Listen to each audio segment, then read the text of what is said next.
अस्सलाम वालेकुम। Welcome to my channel story with Nadia. कहानी मेरी ज़ुबानी। अगर आप मेरे चैनल पर नए हैं तो प्लीज़ मेरे चैनल को सब्सक्राइब करना ना भूलें और साथ ही दिए गए हुए बेल आइकॉन के बटन को दबाना ना भूलें। एक बार 50 लोगों के ग्रुप ने एक सेमिनार में शिरकत की। इस सेमिनार में एक ग्रुप एक्टिविटी करने को कहा गया। हर एक को एक एक गुब्बारा दिया गया और मार्कर का इस्तेमाल करते हुए इस पर अपना नाम लिखने को कहा गया।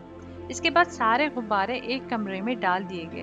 फिर इसके बाद सबको 5 मिनट के अंदर अंदर अपने नाम का गुब्बारा ढूंढने को कहा गया। सब लोग बदहवासी में इधर उधर अपने नाम का गुब्बारा तलाश करने लगे।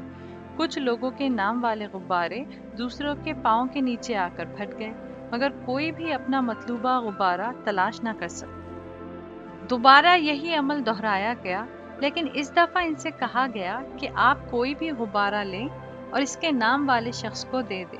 फक्त चंद मिनटों में सब लोगों के पास अपने नाम वाले गुब्बारे मौजूद थे। मुकर्ररा ने सबको मुखातिब किया और कहा, बिल्कुल इसी तरह हमारी जिंदगी है। हम बदहवासी में अपनी खुशियां ढूंढते रहते हैं। इस अफरा तफरी में हमें पता ही नहीं चलता, हम दूसरों की खुशियां अपने पांव तले कुचलते चले जाते हैं। हम लोग ये नहीं समझते हमारी खुशियां दूसरों की खुशियों से वाबस्ता हैं।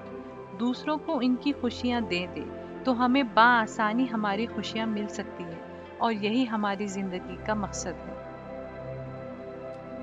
अगर आपको मेरा ये वीडियो पसंद आता हो तो प्लीज़ इसे लाइक करें, शेयर करें और सब्सक्राइब करें। मिलते हैं मेरी अगली वीडियो में किसी नए किस्से और नए कहानी के साथ। तब तक के लिए मुझे दीजिए इजाज़त।